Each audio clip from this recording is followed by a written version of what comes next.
dari Imam Syafi'i, yaitu dia melarang untuk ditaklidi dan dia melarang untuk taklid kepada orang lain. Dan ini kenyataan pahit yang kita lihat di tanah air kita, banyak orang yang taklid. Sampai saya sering dengar bahwasanya kalau orang sudah masuk dalam satu mazhab enggak boleh keluar ke mazhab yang lain. Sampai ada yang mengatakan kita harus bermadzhab, kalau enggak ada mazhab enggak benar, harus bermazhab. Maka dalam masalah bermadzhab kesimpulannya sebagaimana fatwa Syekh bin Baz rahimahullah taala, kesimpulannya mazhab itu tidak harus, bermadzhab itu tidak harus, tetapi boleh. Bermadzhab itu boleh. Kenapa?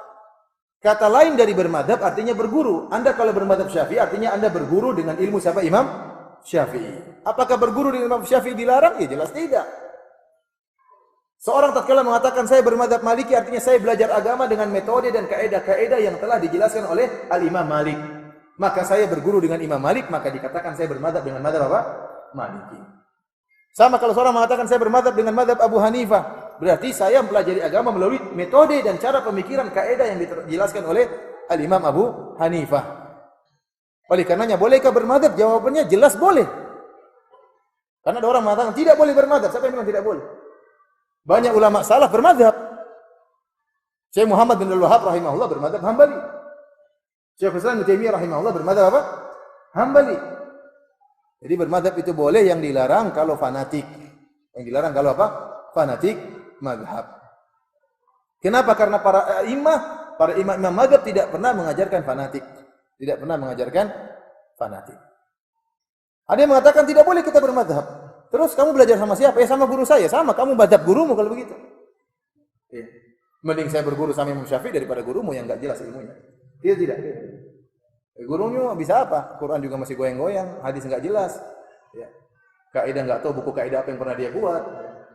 Tulisannya hanya jiplak misalnya, terus saya tidak boleh bermadzhab Syafi'i, terus harus bermadzhab sama gurumu. Oleh karenanya pernyataan tidak boleh bermadzhab juga salah. Ada yang tidak boleh bermadzhab. Ini juga tidak benar, ini bid'ah juga. Kalau gitu ente bermadzhab, ente berguru sama siapa? Karena arti bermadzhab artinya apa? Berguru sebenarnya. Saya ulangi, para imam 4 mazhab tidak pernah sengaja buat apa? Mazhab. Itu berjalan dengan sendirinya. Demikian juga perkataan harus bermadzhab juga salah, keliru. Kenapa? Karena mazhab-mazhab itu muncul belakangan. Nah, bagaimana dengan para sahabat dulu mazhabnya apa? Abu Bakar rahimahullah dulu mazhabnya apa? Imam Syafi'i belum lahir. Imam Abu Hanifah belum lahir, Imam Malik belum lahir. Mazhabnya apa Abu Bakar? Mazhabnya apa Umar? Apa mazhabnya Utsman? Apa mazhabnya Ali? Mazhabnya mazhab Rasulullah sallallahu alaihi wasallam. Jadi mengatakan harus bermazhab juga tidak benar. Tidak ada keharusan. Yang harus adalah mengikuti Al-Qur'an dan Sunnah dengan pemahaman para salaf. Tetapi apakah kita boleh memahami pemahaman para salaf melalui metode Abu Hanifah? Boleh. Bolehkah kita memahami pemahaman salaf dengan metode Imam Syafi'i? Boleh, dengan mazhab Syafi'i. Atau dengan mazhab Imam Ahmad atau mazhab dengan Imam Malik. Di antara dalil bahwasanya tidak ada kewajiban bermazhab, buktinya Imam Malik tidak pernah menyuruh murid-muridnya harus bermazhab dengan mazhab dia. Imam Syafi'i sendiri tidak taklid kepada Imam Malik. Bahkan dia punya mazhab yang baru, menyelisih gurunya sendiri. Bahkan Imam Syafi'i membantah gurunya dalam beberapa bantahan.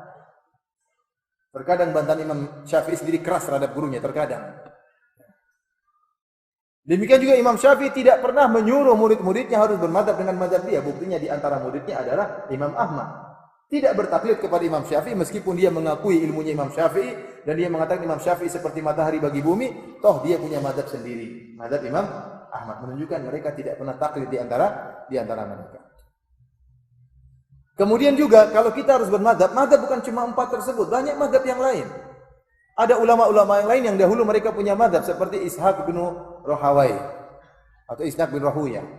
Dia punya mazhab sendiri. Abu Thawr punya mazhab sendiri. Daud Az-Zahiri punya mazhab sendiri.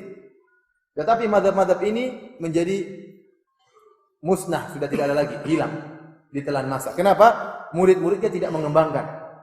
Ini nasib seorang guru kalau muridnya tidak perhatian seperti itu. Akhirnya apa? Hilang, ditelan masa. Ya. Sehingga mazhab-mazhab tersebut tidak berkembang. Padahal dahulu ada mazhab tersebut dan nukilan-nukilan pendapat mereka masih dinukil. Misalnya kalau untuk baca Sunan Tirmidzi, Imam Tirmidzi rahimahullah dalam sunannya sering menukil. Dan inilah pendapat si fulan karena mereka dahulu punya mazhab.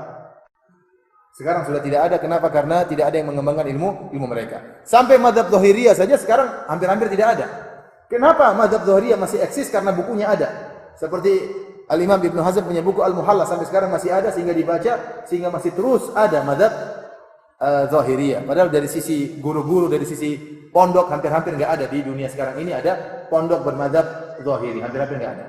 Adapun pondok bermadzhab Hanafi masih banyak. Adapun pondok-pondok bermadzhab Syafi'i masih banyak di tanah air kita. Adapun pondok-pondok bermadzhab Maliki masih banyak di Afrika. Adapun pondok-pondok bermadzhab Hambali masih banyak di daerah Timur Tengah, ya, seperti Saudi, kemudian di Kuwait dan yang lainnya. Dari sini kita tahu bahwasanya pernyataan wajib bermadzhab juga keliru dan pernyataan tidak boleh bermadzhab juga apa? Juga keliru. Makanya saya sering mendengar keluh kesah orang-orang yang haji dan umrah tatkala di Madinah. Mereka datang, Ustaz, kita ini bermadzhab Syafi'i, Ustaz. Terus repotnya Ustaz, kalau kita tawaf kita pasti nyentuh wanita yang bukan mahram kita. Dan dalam madzhab Syafi'i menyentuh wanita batal hukumnya. Wah, repot Ustaz, kalau kita tawaf orang lagi rame batal lagi, gimana cara tawaf? Padahal kalau batal wudu, tawaf tidak sah menurut empat madzhab. Mereka bingung. Sampai akhirnya ada yang memberi caranya kamu merubah madhabmu tatkala itu karena darurat. Iya benar, ini difatwakan. Sampai ada niat, aku berniat untuk merubah madhabku dari madhab Syafi'i kepada madhab Maliki sementara. Tapi diniatkan. Sehingga ada yang mengatakan caranya kamu wudunya sudah wudu model Maliki, jangan wudu Syafi'i. Wudu Syafi'i kan cuma gini-gini katanya. Wudu Maliki harus dirubah. Kenapa? Supaya pembatal wudunya juga pembatal wudu Maliki. Nah, menurut Imam Malik menyentuh wanita itu tidak membatalkan apa? Wudu. Nah, kamu jangan wudu dengan madhab Syafi'i. Wudulah dengan madhab apa? Malik. Sampai timbul fatwa seperti ini. Apakah Imam Syafi'i pernah mengajarkan kalau kamu kepepet rubah madhabmu? Tidak ada juga. Jadi saya katakan kalau kamu bermadhab Syafi'i dan kamu yakini kebenarannya, harus kamu konsekuensi. Komitmen dengan madhab tersebut. Terus bagaimana Ustaz? Ya sudah, kamu kalau umrah tahan, jangan sampai kesentuh. Tutup tanganmu dengan kain ihrammu. Madhab Syafi'i nyentuh istri batal. Jangan pegang-pegang istrimu kalau tawaf. Ini konsekuensi seperti itu. Kalau istrimu pegang kain, jangan pegang apa secara langsung. Kalau batal ya wudu di situ. Ini kalau mau komitmen dengan madhab Syafi'i dalam masalah tawaf, bahwasanya menentu wanita batalkan wudu. Tapi kalau saya jelaskan, menurut saya lebih mengkuatkan pendapat gurunya Imam Syafi'i, pendapat Imam Malik, bahwasanya menyentuh istri atau menyentuh wanita tanpa syahwat tidak membatalkan wudu. Ya, tapi saya tidak bisa paksa mereka, saya cuma jelaskan. Tapi pernyataan boleh rubah madhab ini ini jadi tanda tanya. Memang Imam Syafi'i tidak pernah mengharuskan dia harus bermadhab seperti dia. Kenapa? Kalau kita mengatakan seorang kalau sudah madhab Syafi'i enggak boleh keluar, ini melazimkan Imam Syafi'i maksum. Berarti semua kebenaran berada pada satu madhab saja. Dan ini melazimkan Imam Syafi'i nabi yang lain. Seperti kedudukannya seperti Rasulullah SAW. Baru saya berpendapat harus bermadhab Hanafi, enggak boleh keluar-keluar, maka seakan-akan Imam Abu Hanifah maksum. Kelazimannya demikian. Loh, kenapa saya enggak boleh keluar di madhab Abu Hanifah? Kalau kamu keluar kamu sesat, berarti Abu Hanifah tidak boleh diselisih, berarti dia maksum, sama seperti Rasulullah SAW. Dan ini tidak pernah dinyatakan oleh para imam. Mereka sendiri tidak pernah mengajak orang untuk bermadhab dengan madhab dia. Mereka hanya mengajarkan sebagai guru dan banyak yang mengikuti. Tidak pernah mereka mengajarkan untuk taklid kepada mereka. Tapi para hadirin dan hadirat yang dirahmati oleh Allah Subhanahu wa taala, dari sini kita simpulkan bahwasanya bermadhab itu tidak harus, namun kita boleh bermadhab, dan itu di antara cara mudah belajar agama dengan bermadhab, ya, karena metodenya sudah jelas, ya, aturannya sudah jelas, dan pernyataan tidak boleh bermadhab juga adalah pernyataan yang keliru. Terkadang muncul dari orang-orang yang baru ngaji kemudian mengatakan tidak boleh bermadhab, ini juga suatu kekeliruan, ya. Kenapa? Bagaimanapun seorang dia pasti bermadhab. Karena bermadhab secara gampangannya kita katakan berguru. Di antara ulama ada yang pindah madhab, ada. Imam Syafi'i sendiri berubah pikiran waktu dia di Baghdad. Dia punya fatwa-fatwa yang disebut dengan Al-Qaulul Qadim, fatwa-fatwa lama.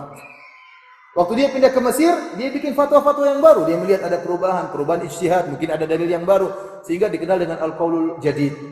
Pendapat baru memansuhkan pendapat yang lama. Imam Syafi'i saja bisa berubah pendapat imamnya. Demikian juga, ya, seorang ulama bisa berubah madhab. Contohnya seperti disebutkan Ibnu Daqiqil Aid rahimahullahu taala. Barang siapa yang baca bukunya Ihkamul Ahkam, Syarah Umdatul Ahkam, dia akan dapati bagaimana, ya, Ibnu Daqiqil Aid memiliki ilmam bil madhab al-Maliki. Benar-benar dia menguasai madhab Maliki. Dikatakan dia dahulu bermadhab Maliki. Kemudian dia pindah kepada madhab Syafi'i. Kemudian dia menyarah Umdatul Ahkam, kitab hadis Umdatul Ahkam dengan madhab Syafi'i, dan beliau sering menukil secara detail dari madhab Maliki. Kenapa? Karena beliau dulu bermadhab apa? Maliki. Yang menakjubkan saya dapati, karena saya sudah baca buku tersebut, buku beliau, ya, Ihkamul Ahkam, Syarah Umdatul Ahkam, saya dapati Ibnu Daqiqil Id beberapa masalah menyelisih Imam Syafi'i. Menunjukkan dia tidak fanatik. Dia mengatakan Imam Syafi'i berkata demikian, namun tidak benar. Yang benar seperti ini. Dan itu berani dia utarakan, padahal dia ulama bermadhab apa? Syafi'i. Namun dia tidak taklid. Ini yang kita inginkan. Tidak boleh ada taklid dalam satu madhab. Silakan bermadhab, namun tidak boleh fanatik buta. Apalagi maksa orang harus bermadhab seperti madhab kita.